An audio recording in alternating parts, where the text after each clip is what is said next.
ኣመንዝራ ናይ ዝዓዲ ኮይና ብዝረኸበቶ ሰብኣይ ተሓደረ። ኣነ ድማ ዋላ ዝኣክለኒ ገንዘብ ሒዘን እንተለኹ ምእንታይ ንዓኣ ካልኣይ ክፋል ዛንታ በሪሁ ሓጎስ ሓወይ ካብቲ ገዛ ናብ ስድራኣ ኣባሪርዋ። ስድራኣ እኮ ብዙሕ ተዛሪቦም እዮም። ሰብ ጓል ሰብ ከምዚ ጌርኩም ተሳግብዋ ደኣ ከመይ ጌርኩም ዲኹም ወሲድኩምዋ? ከምቲ ብሕጊ ስርዓትን ዝወሰድኩምዋ ክትፈትሕዋ እንተደኣ ደሊኹም ድማ ብሕግን ስርዓትን ፍትሕዋ ኢሎም ዘረባ ኣብዚሖም። ሓጎስ ሓወይ እውን እሽተን ኣይጸንሐን። ኣብ ልዕሊ ደቀይን ክትብዕሊ ከም ዝረኸብዋ ምስ ነገሮም ስድራኣ ዝዛረብዎ ይጠፍይዎም። ሶፍያ እዚ ኩሉ ጉድ ምስ ተቃልዐት ንዓይ ብደወል ኣጺማኒ እያ። ክንደይ ግዜ ዘይሓጸኽዋ ትፈልጥ ዲኻ? ኣሽሓት ገንዘብ ኣብ ኢዳ ዓሚቓ ካብቲ ገዛ ወፂኣ ከይኣኽላ ደረቐኛ ሕቶ ይሓትታኒ። እቲ ሕቶኣ ድማ ነዚ እዩ ዝመስል ነይሩ። ስለምንታይ ኢኻ ከም ከልቢ ካብ ገዛይ ኣባሪርካኒ ኢላ ሓተተትኒ። ንኸልብሰ ኣይተልዕልያ ከልቢ ኣብ ቅድሚ ክብርቲ እያ። ናይ ኣቦኣን ናይ ኣዲኣን ደኣ ኮይኑዋ ትዘውር እምበር ኣቲ ንስኺ እኮ ዘረባ ዘይብሉ ረሳሕ ሰብ ኢኺ። ሕጂ እንታይ ክትብሊ ኢኺ ደው ኢልኩሞ? ሶፍያ በሪሁ ኣነ ልክዕ ተጋገየ ጌጋይ ድማ ኣሚነ እየ። ሕጂ ኩሉ ገዲፍና ናብ ሓዳረይ ክምለስ ይደሊ ኣለኹ። ኣይፋሉን ኣይኸውንን እዩ ትብል እንተደኣ ኮይንኻ ግን መቀለይታ ይሃበኒ ደቅኻ እየ ዘዕብይ ዘለኹ በለትኒ።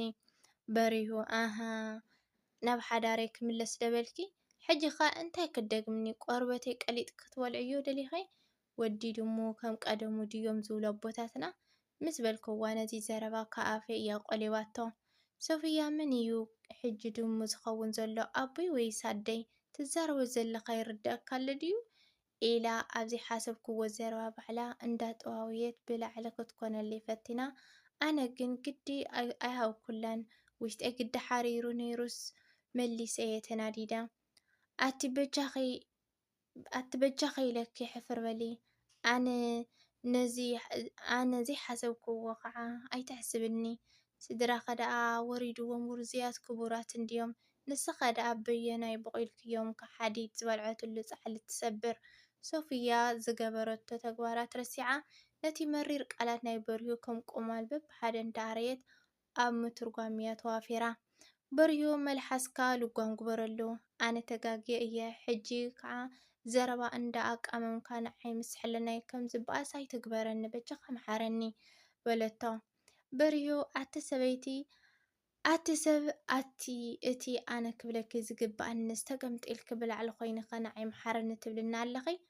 ኩሉ ክትዛረብዮ ዝፀናሕኺ ሰሚዐክ እንድየ?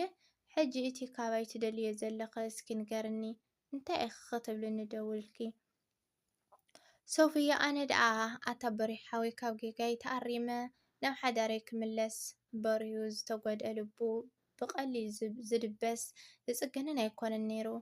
ደሓን ሶፍያ ሕጂ እዚን እቲ ናይብለክን እየ ኣነ ሓዳርኪ ይትረፈኒ እንተ እቲ ቀለብ ናይ ደቀይ ግን ወርሓዊ መንገዲ ሓጎስ ሓወይ ክመጸኪ እዩ። ነቶም ዓበይቲ ዓዲ ስድራ ንገር እዮም። ንስድራይ እውን ኣነ ክነግሮም እየ። ከምቲ ግቡእ ገይሮም ቃል ኪዳነይ ከውርደልኪ እየ። እቲ ዝግባኣኪ ምቅሊት ክውን ኣይከልአክን እየ። ካብ ሎሚ በጃኺ ካብ ህይወተይ ካብ ህይወት ስድራይ ንውፅለይ። ቻው ሕጂ ብዛዕባ ገንዘብ ደቀይን ምስ ሓጎስ ሓወይ ተረዳድኢ። ኣነ ድምፂ ክሰምዕ ኣይደለኒ ኢላ ተሌፎነይ ዓፅየ ይብለኒ እሞ ኣነ ድማ መጻኢ ህይወት ሶፍያ ከተሓሳስበኒ ጀሚሩ።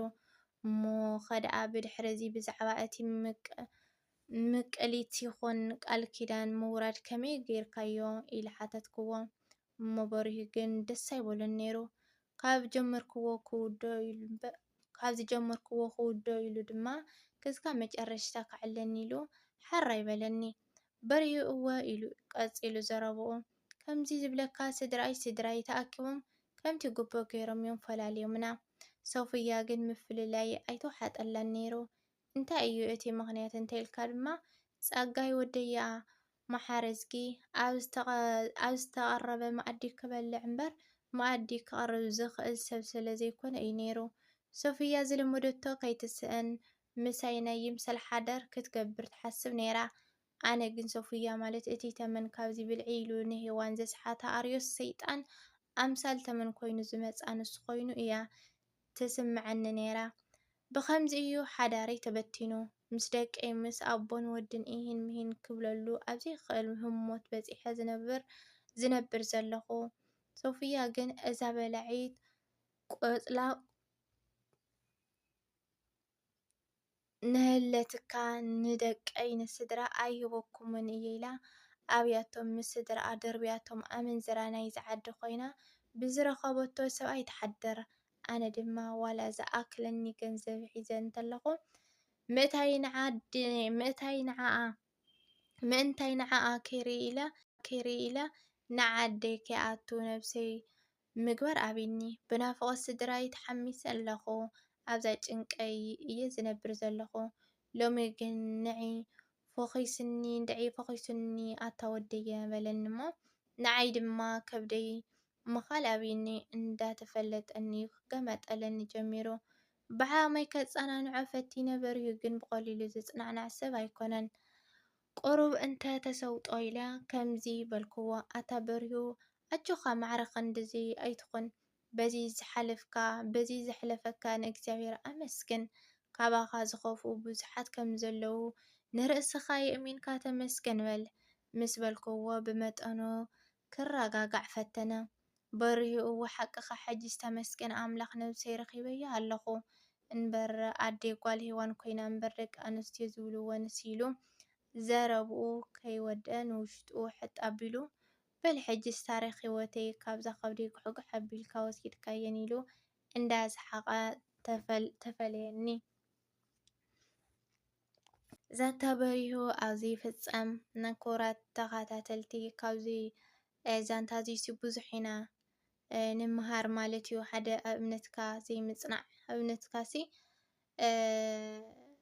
ክንደየናይ ሓደጋ ከም ዘውድቐካ ማለት እዩ። እቲ ሸለል ኢልካ ትገብሮ ነገራት ድሓረ ተጣሒስካ ኣብ ዘይትምለሰሉ ኩነታት ትበፅሕ ኢኻ ማለት እዩ። እና ሰብ ኣይሪአኒ ኢልካ ብዙሕ ነገራት ክትገብር ትኽእል ኢኻ፣ ግን እግዚኣብሔር ከዓ ይርኤካ እዩ እሞ ናይ ዋጋኻ ከዓ ይኸፍለካ እዩ ማለት እዩ።